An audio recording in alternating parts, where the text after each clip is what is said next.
Hello student, welcome to quick learn with Vibha. आज के video में हम देखने जा रहे हैं चैप्टर 18, जिसमें पढ़ेंगे परिमेय संख्याओं पर संक्रियाएं। तो चलिए देखते हैं इसमें क्या क्या है।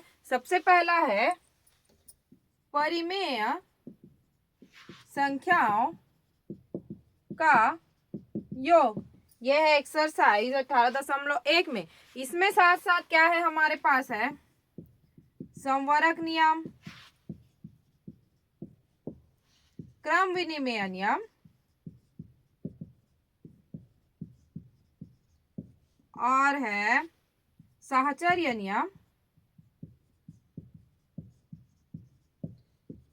और है योज्य प्रतिलोम और है लास्ट है परिमेय संख्याओं में शून्य का योग।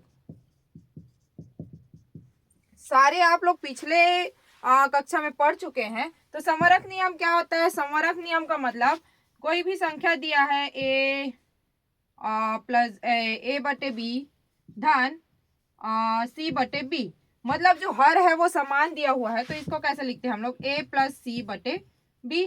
ठीक है, ये संवरक नियम है। क्रम विनिमय में क्या हो जाता है?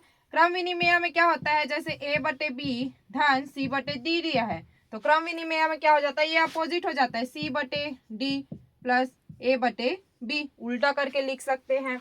ऐसे ही साहचर्य नियम है। साहचर्य नियम में 3 दिया रहता है, a बटे बी धन b बटे सी धन c बटे डी। ठीक है, तो इसमें हम लोग क्या करते हैं, चेंज हो जाता है जगह a बटे बी धन b बटे सी धन c बटे डी। ठीक है, योज्य प्रतिलोम। योज्य प्रतिलोम का मतलब होता है शून्य। याद रखिएगा, योज्य प्रतिलोम मतलब शून्य, उसी संख्या से उसी संख्या को घटाना। जैसे a बटे बी ऋण a बटे बी करूंगी तो क्या आएगा? शून्य।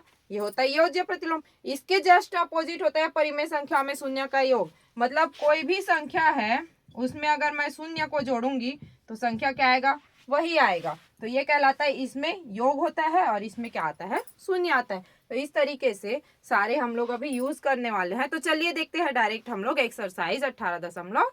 चलिए देखते हैं क्वेश्चन नंबर पहला, निम्नलिखित परिमेय संख्याओं का योगफल ज्ञात कीजिए। तो योगफल क्या होने वाला है देख लेते हैं। तो ये हो गया पहला, हल कर लेते हैं। पहला क्या दिया है? 3 बटे 2 धन 13 बटे 17। दोनों को क्या करना है? जोड़ना है। तो अब यहाँ पे देखते हैं, ये हर होता है, ये अंश होता है। हर को तो पहले समान करना पड़ता है क्योंकि हम लोग को जोड़ना है। तो हर अगर समान करेंगे तो क्या आएगा? दोनों का एलसीएम निकालना पड़ेगा। जब भी दोनों क्या है, एक दूसरे से गुना में ना हो तो क्या करते हैं? डायरेक्ट हम लोग दोनों का गुना कर देते हैं। तो यहाँ पे एलसीएम क्या हो जाएगा? 17 दूनी 34, ये एलसीएम हो जाएगा। कर लेते हैं हल।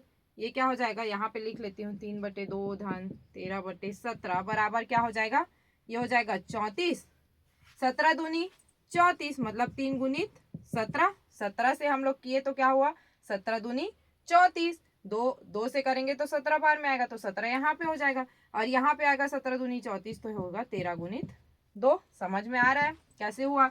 जो भी यहाँ पे रहेगा उसका गुना इस संख्या के साथ भाग देना है। तो 2 से भाग दूंगी तो 17 आएगा। जो संख्या आया उसको यहाँ पे लिखना है। 17 आया, यहाँ पे 17 था, 17 दूनी 34 होता है, यहाँ पे 2 लिख दिया, बाकी इसके साथ गुना करेंगे। ठीक है, 17 दूनी 34, 17 51 धन 13 दूनी 26 बटे 34।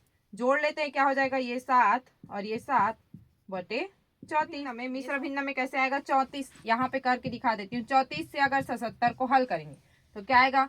34 दूनी 68। इसको कट करेंगे, क्या आएगा? 17 में 8 घटाएंगे 9 और ये हो गया 6, तो ये कट हो गया। तो ये क्या है हमारा? यहाँ पे तो सही शेष फल बच रहा है, तो इसको कैसे लिखते हैं हम लोग? 2 सही 9 बटे 34। तो ये आ जाएगा हमारा 2 सही 9 बटे 34। ये है हमारा आंसर। ठीक है, अब ऐसे ही दूसरा को भी देख लेते हैं। ऋण 7 बटे 9 धन ऋण 3 बटे 4।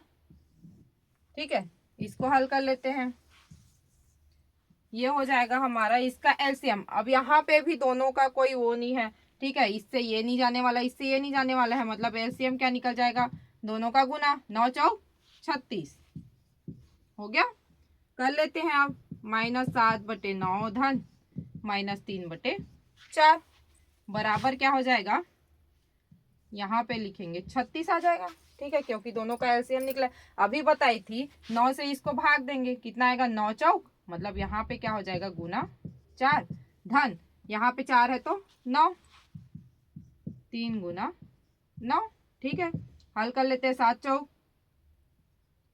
28 ऋण में आएगा और ये हो जाएगा 27/36। हल कर लेते हैं। धन ऋण का ऋण हो गया, ऋण 27, ऋण ऋण का धन, ये हो जाएगा 8 और 7 16 15, 2 2 4 और 1 5, ये हो गया ऋण, बड़ी संख्या में ऋण है इसलिए ऋण, और ये आ गया 36। जैसे इसमें हम लोग किए थे वैसे सेम इसमें करना है, भाग दे लेते हैं 36 को 55 से। ठीक है, भाग दिया, ये हो जाएगा 36 एकम 36। 15 में अगर 6 घटाएंगे तो कितना बचेगा 9, और ये हो जाएगा 19। तो ये आएगा हमारा आंसर एक सही 19/36। ये है हमारा आंसर, ये आएगा हमारा ऋण में। ठीक है, लास्ट देखते हैं 3/4 और ऋण 2/5, तीसरा नंबर है। ठीक है, तो इसको हम लोग क्या करना है, जोड़ना है। 3/4 धन ऋण 2/5। ठीक है, तो दोनों का एलसीएम क्या हो जाएगा 20।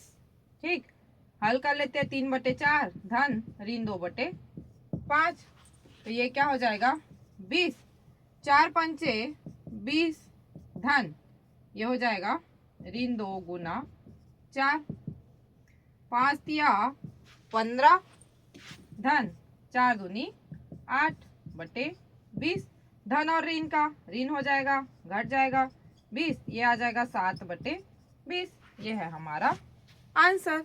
क्लियर है? तो इस तरीके से हम लोग को पहला क्वेश्चन को बनाना है। अब देखते हैं दूसरा क्वेश्चन, बहुत ही सरल है। क्रम विनिमय नियम से रिक्त स्थानों को भरिए। बताई थी मैं क्रम विनिमय क्या होता है, क्रम का विनिमय करना, मतलब क्रम को फेरबदल करना।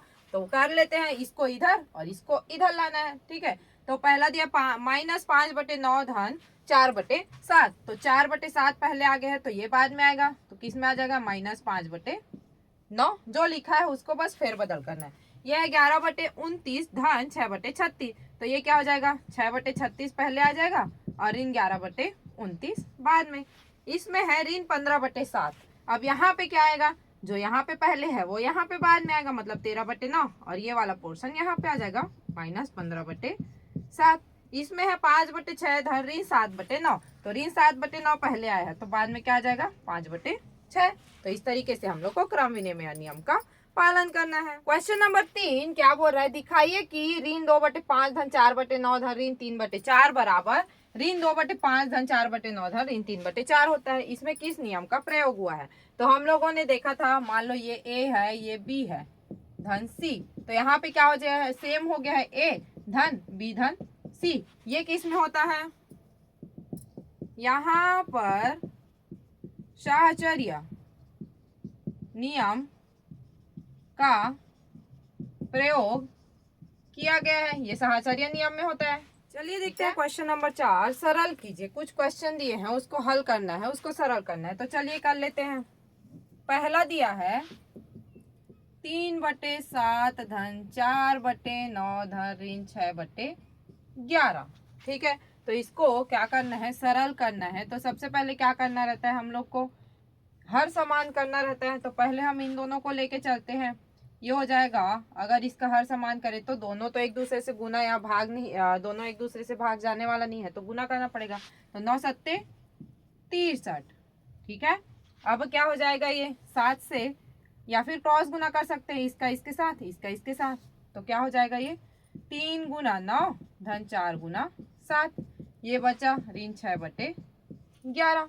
ठीक है, 9 तिया 27 धन 4 सत्ते 28/63 धन ऋण 6/11। दोनों को जोड़ेंगे क्या आ जाएगा, 8 और 7 5 और दो 4 और 1 5, ये हो गया 63 धन ऋण 6/11। ठीक है, अब फिर से इन दोनों का हर समान करना है, तब क्या करने का, फिर से एलसीएम या फिर डायरेक्ट दोनों का गुना करेंगे तो क्या आ जाएगा, 11 तिया 33 का 3 हासिल आया 3, 11 6 का 66, 67 68 और 1 69। ठीक है, फिर से क्रॉस गुना, 55 गुणित 11 धन ऋण 6 गुना 63 कर लेते हैं। आगे क्या हो जाएगा, अब 55 में 11 को हम लोग गुना करेंगे तो 11 पंचे 55 बचा 5, 11 पंचे 55, 55 और 5 60, ये हो जाएगा 6 तिया 18, 6 6 36 और 1 37, यहाँ पे ऋण चिन्ह है तो ऋण हो जाएगा 653। अब क्या करना है, 605 यहाँ पे ऋण चिन्ह है तो धन और ऋण का हो जाएगा ऋण 378/653। अब 15 में 8 घटाएंगे तो कितना बचेगा, 7, 9 में 7 घटाएंगे तो 2, 5 में 3 घटाएंगे तो 2, हो गया 653। ये है हमारा आंसर। ठीक है, अब देखते हैं दूसरा नंबर, ऋण 1/6 धन ऋण 2/3 धन ऋण 1/3। ठीक है, अब यहाँ पे देखो एलसीएम कैसे निकालेंगे, यहाँ पे तीनों का अगर एक साथ भी लेंगे तब भी चलेगा, हम लोग को एलसीएम निकालना है तीनों का, तो ठीक है तीनों का एलसीएम क्या आ जाएगा, 6 आएगा। कैसे आएगा, ये हो गया 6 3 3 2 तिया, ये हो गया 3 3 तो 3 एकम 3 दूनी 6 आ गया एलसीएम 6।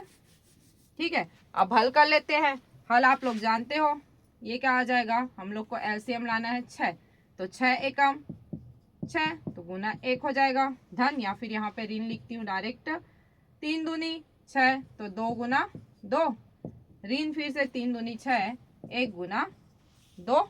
ठीक है, समझ में आ रहा है, क्या किए हम लोग, इससे इसको भाग दिए हैं तो 3 दूनी 6 तो गुना क्या आ जाएगा 2। ठीक है, ये हो गया ऋण 1 ऋण 4 ऋण 2/6। अब पहले कर लेते हैं ऋण और ऋण का धन हो जाएगा, या फिर यहाँ पे ऋण और ऋण का धन हो जाएगा तो ये हो जाएगा ऋण 5 ऋण 2/6, तो ये हो जाएगा ऋण ऋण का फिर से धन ऋण 7/6। ये आएगा हमारा आंसर। अब देखते हैं तीसरा नंबर, तीसरा नंबर में क्या दिया है, 5/14 धन 2/7 धन ऋण 3/2। हल करते हैं, पहले इसको लिख लेते हैं सही तरीके से, ये हो गया 5/14, ये ऋण है तो यहाँ ऊपर में आ जाएगा 2/7, और इसको भी लिख लेते हैं ऋण 3/2। ठीक है, पहले अब इसको हल कर लेते हैं क्योंकि ये छोटा है। ठीक है, तो ये हो जाएगा 5/14, दोनों का जो एलसीएम निकलेगा वो क्या निकलेगा 14, यहाँ पे भी 14 यहाँ पे भी 14 आ गया। ठीक है, तो कैसे करते हैं हम लोग, 7 दूनी 14 तो 2 गुना 2 ऋण 2 सत्ते 14 तो 3 गुना 7। ठीक है, ये हो जाएगा 5/14 ऋण 2 दूनी 4 ऋण 7 तिया 21, ये हो गया 14, 5/14 ऋण, अब ये क्या हो जाएगा 4 ऋण और ऋण है इसलिए क्या हो जाएगा ये 25/14, ये हो गया 14, 25 में 5 घटाएंगे तो क्या हो जाएगा 20 ऋण, ये हो गया। अब इसको और हल कर सकते हैं, ये होगा 10, ये हो गया 7, तो आंसर आ जाएगा ऋण 10/7। ये है हमारा आंसर। अगला क्वेश्चन देखते हैं, -7/12 में क्या जोड़े कि योगफल 0 प्राप्त हो। तो मैंने इसको क्या बताया था, जब भी 0 मांगते हैं तो उसमें क्या होता है योज्य प्रतिलोम, मतलब इसमें क्या हो जाएगा, इसका उल्टा हो जाएगा, मतलब ये धनात्मक में, लेकिन हल करके भी बता देती हूँ। अगर ठीक है माना ऋण 7/12 में x जोड़े, ठीक है, तो ये क्या हो जाएगा ऋण 7/12 धन x बराबर 0, तो ये x अगर इधर रहेगा तो ये क्या हो जाएगा 7/12, तो क्या आया x का वैल्यू 7/12, मतलब योज्य प्रतिलोम में क्या होता है हमेशा इसका उल्टा। ठीक है, तो हम लोग को क्या जोड़ना है 7/12 जोड़ना है। ठीक है, चलिए देखते हैं हम क्वेश्चन नंबर 6, रिक्त स्थानों को भरिए। क्या दिया है -5/7 का योज्य प्रतिलोम, योज्य प्रतिलोम का मतलब उल्टा, मतलब 0 होना चाहिए, तो ये क्या हो जाएगा 5/7, तभी तो 0 होगा, दोनोों को घटाएंगे तो ये हो गया 4/17 धन ऋण 4/17, तो दोनों को घटाएंगे तो 0 आएगा। ठीक है, 0 धन 29/51, तो 0 में कोई भी संख्या को जोड़ेंगे तो उतना ही आने वाला है। 42/17 का योज्य प्रतिलोम -42/17। देखते हैं लास्ट क्वेश्चन। निम्नलिखित प्रत्येक सवाल किसी न किसी नियम से संबंधित है, तो उस नियम को हम लोग को पहचानना है। तो सबसे पहला दिया है 13/15 धन 4/8। इसको क्या लिख दिया गया, 4/8 धन 13/15। मतलब इसके क्रम में क्या किया गया है, फेरबदल किया गया है। तो क्या होता है, क्रम विनिमेय। ठीक है। अब यहाँ पे 2/19 धन ऋण 13/17 धन 4/13। यहाँ पे कोष्टक था, इसमें क्या किए हैं, पहले कोष्टक लगाए हैं। तो ये किस में होता है, साहचर्य नियम में होता है।